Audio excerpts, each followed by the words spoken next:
I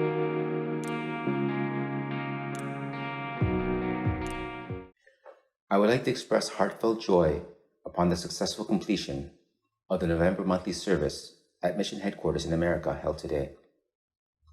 I was given this opportunity to give the monthly service sermon from the bishop, that as it will be difficult to go to Mission Headquarters due to the spread of COVID-19, this video, filmed at my church, is being streamed over the internet.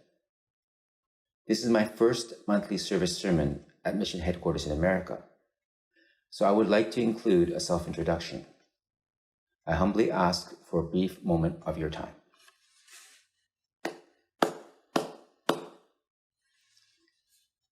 The first return to Chiba that I clearly remember was 37 years from now. I exited a bus arriving in front of the main sanctuary and walked with a group of fellow students silently, listening to the sound of the gravel under my feet. The air was heavy with humidity, and I was greeted with the warm scent of wood and straw from the building. And just as I began to walk up the stairs, I felt a sudden numbness rise up from my feet to my legs, and I was overtaken by a sense of wonder. This was in late June of 1984, the night I arrived in Chiba to participate in the first Oyasato seminar. It's something that I remember vividly, as if it were yesterday. Over a period of 50 days, every day was filled with a multitude of activities, starting with formal classes on the teachings of Tenrikyo, otefuri, and narimono practice, a homestay in a Japanese family's home in Tendi, a church stay, a banquet with the Shinbashira, service ritual lessons, a practice monthly service performed by all students, and so on. Also, during this period, I attended the Besseki lectures and received the grant of Sasuke.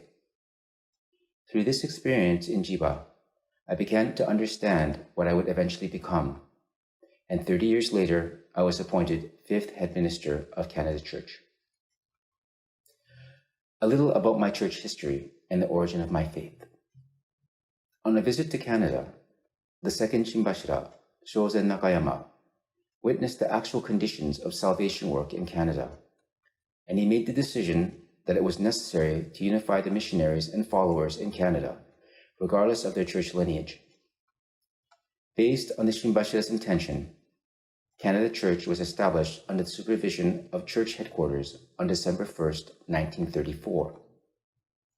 My grandfather, on my mother's side, Toru Suzuki, became the first head minister of Canada Church, the assignment given from the second Shinbashira. The Okura faith began with my grandmother on my father's side, Tomi Okura, who was living in Vancouver at the time. She was brought into the faith by the wife of the first head minister, and after the war, my grandmother would become the third head minister. She was an old school missionary who was 24/7 salvation work. When my father and aunts were still young, my grandmother would leave all of the kids to themselves and spend all day visiting people and doing salvation work, coming home late at night. Her husband passed away in an accident with some machinery prior to her entering the faith, so she led a difficult life raising her children, continuing to go to the church. Her eldest son was studying in Tendi at Tendi Middle School and was caught up in the war and enlisted in the Japanese army. He served as a translator in Burma, which is now called Myanmar, and he died of an illness there. She also lost her youngest daughter to tuberculosis at the age of 15. But there was a toughness in my grandmother, my father, and my two aunts. Like all the Japanese in North America during the war, they were placed in an internment camp in the interior of British Columbia. They never spoke about it, never complained. My grandmother was appointed the third head minister when the second head minister was unable to return to Canada because of the war. When the church was moved to Toronto, she continued her church work with those who had moved from BC to the east after the war. Later in life, since there were no Japanese in the immediate area, my grandmother would sit on the veranda of the church and wave at the children walking by on their way to school. My faith began from what I saw in my grandmother. Next, I would like to speak about the period after the Oyasato seminar up until the present. After graduating from York University in Toronto, I attended Shuyokai, the spiritual development course held at mission headquarters in America in the spring of 1988. From there, I made my way to Tendi to take part in Oyasato Fusekomi Kate at the Overseas Mission Department for a one-year period beginning in early April. Upon completion, the original plan was to enter Senshuka, the junior training course of Tenri Seminary School. But my Japanese did not improve in the least, so I entered the special course for the Japanese language at Tenri University. In my second year, Hombuin Yasuhito Shinomori, who had been a former bishop of mission headquarters in America, inquired about my future path and recommended becoming a Hombu Seinen after graduation. After receiving permission from the third Shinbashira, I was given an exception and accepted to do Seinen for a one-year period from April of 1991. I underwent my training without a full comprehension of the language, and I believe I caused many inconveniences at church headquarters. But I was able to perform my duties due to the support of the third Shinbashira, the many ministers, and senior Seinen. It was an extremely short period for a Seinen, yet it gave me countless memories, especially the time I accompanied the third Shinbashira on a church visit, and the wedding for the current Shinbashira and Harue-sama. These were truly moving memories for me and will not be forgotten. One example of how a senior Seinen had aided me happened when I was assigned Hinokshin at the Shinza, or inner sanctuary, the area around the Kandodai. I was holding onto a very large bag of unhulled rice on the stairs that lead down to the Shinza, prior to the Haides Dome, the service for germination. Some time was required to organize the offerings on the Shinza, so everyone was told to wait. But I began to panic because it felt as if the bag of unhulled rice was slipping from my arms. Right at that time, Kenji Shinomori, who was in the role of the number one Seinen and standing on the stairs opposite to me, yelled out, "Raymond, daijoubu ka? Raymond, you okay?" The instant I heard that, I felt a rush of energy, and that prevented me from dropping the bag. Those senior to me who had lived overseas or who had some connection overseas helped me openly and behind the scenes, always looking out for me. I keenly felt the parental concern of those who wanted to provide as much experience as possible to the successors of the path overseas. Upon my family's return to Jiba for the 110th anniversary of Oyasama, I took my family to do greetings with the third Shinbashira at Hombutsu, and he showed great joy in seeing us. Afterwards, Masaoka-sama walked past us as we were waiting for the start of the morning service in the West Worship Hall. Our 2-year-old son Tomikazu, who was standing in front of us, looked up at Okusama, and she stopped and looked at him, giving him a kind smile. Currently, our son is a Hombu Seinen trainee, and whenever I hear from him, I'm reminded of my Hombu Seinen days and have overcome with gratitude for the extremely valuable experience. Continuing, I would like to speak about work. After leaving church headquarters, we held our wedding ceremony in June 1992 at my church and began a family. The first 2 years after returning to Canada, I did Hinokshin at the church, and then an opportunity to work arose. My mother, who was the head minister at the time, was given an audience with the third Shinbashira upon her return to Jiba, and she made the inquiry regarding my working. The Shinbashira granted me permission, stating that I should not forget the spirit of mission work.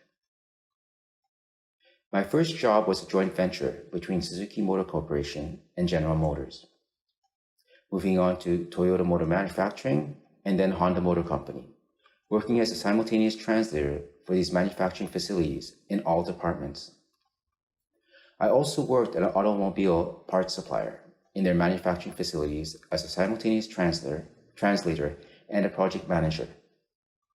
Through this work, I was able to utilize the Japanese that I had studied, and as I had frequent business trips to Japan, I was able to use these opportunities to travel to Chiba. After just under 20 years of work in the automotive industry, I took over a Muay Thai gym that I had been training and instructing at so that I could concentrate on church activities, and managed it for over 3 years. I used the experience in martial arts and large corporations that I had built up to that point as a foundation, and taught classes, developed instructors, introduced a gym membership system, established a website and social media platforms, trained fighters, held events, interacted with other gyms, and so forth. As the owner, my belief was to build an authentic Muay Thai gym where revenue would be the result of high-quality instruction. The students that came to study Muay Thai had a purpose, trouble, or circumstance before them, and it was my job to help them resolve their issues and achieve their goals. Every day, I spoke to each and every student. I instructed them, and when required, I would stay back after class and make time when they needed someone to consult with. However, the revenue-oriented minority shareholder partner did not share my business philosophy.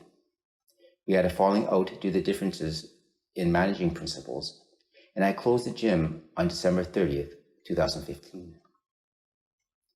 Currently, performing duties as headmaster is my primary role.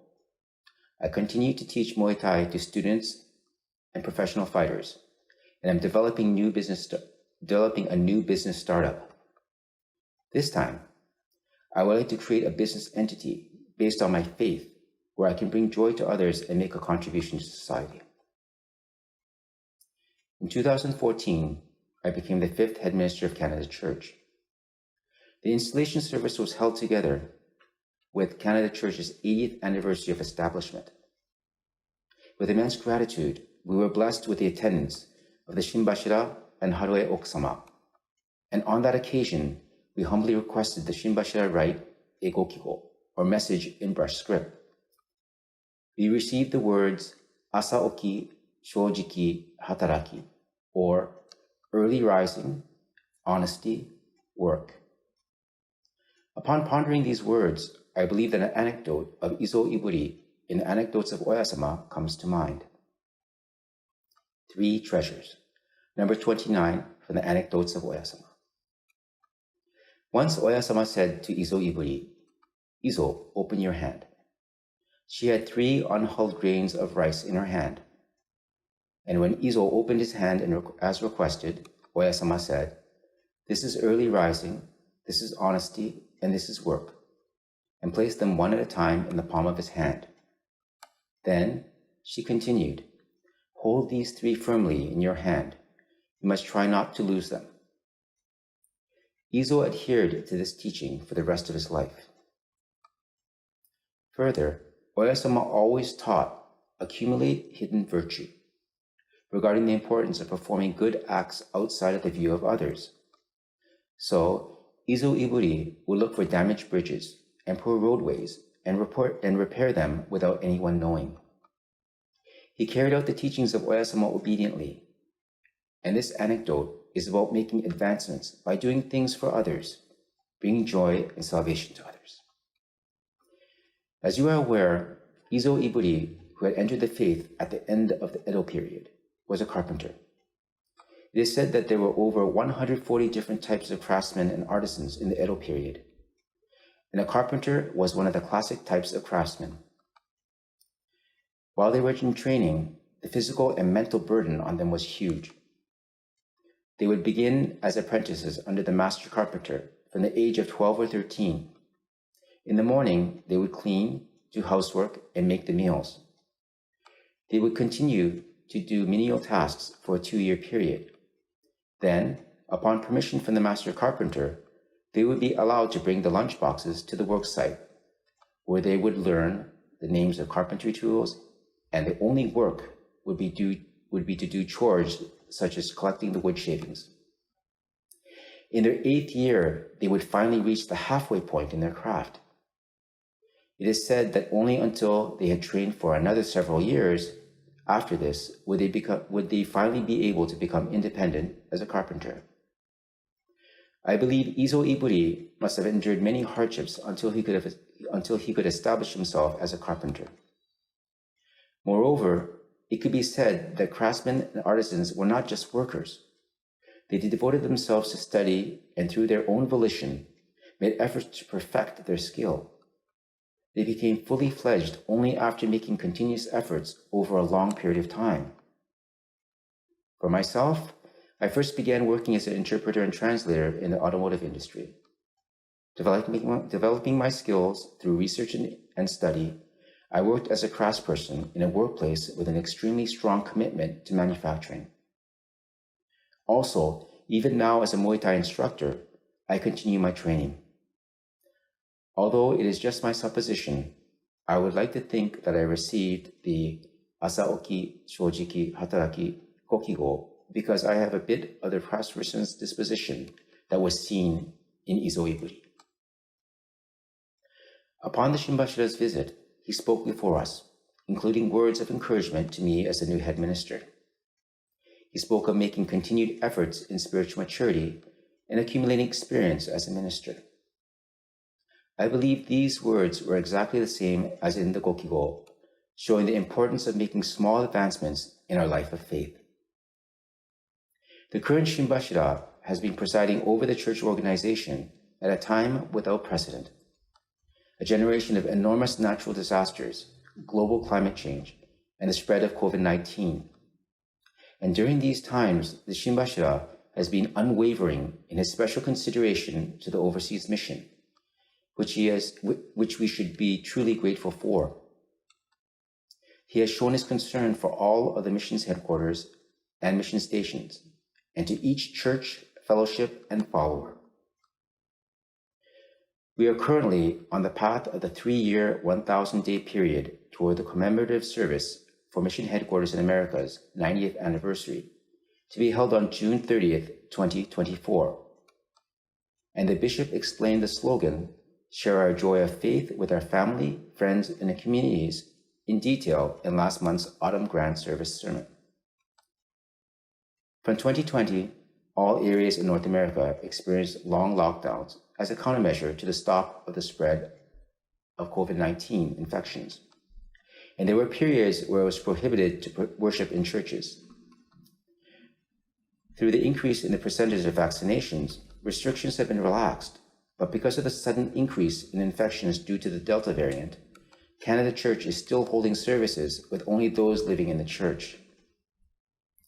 Living conditions have changed enormously due to COVID-19, and the situation has become very difficult to re-energize the church. However, I have faith that things will return to the way they were, and by persevering to make continuous efforts, God the Parent will accept our seeds of sincerity, and we will be able to hold the commemorative service in grand fashion in 2024. From the Anecdotes of Oyasama, number 30, 10,000-fold. Once Oyasama took a grain of unhulled rice in her hand and showed it to Izo Iburi, saying, "The same is true with a human being.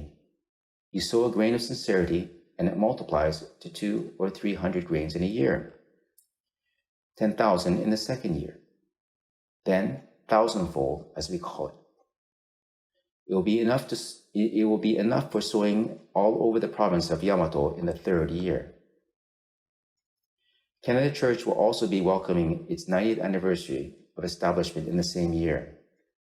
As in this anecdote, during this special 3-year period, let us make continuous efforts in spiritual maturity, placing importance on each and every day so that we can share our joy of faith with our family, friends, and communities. Thank you for your kind attention.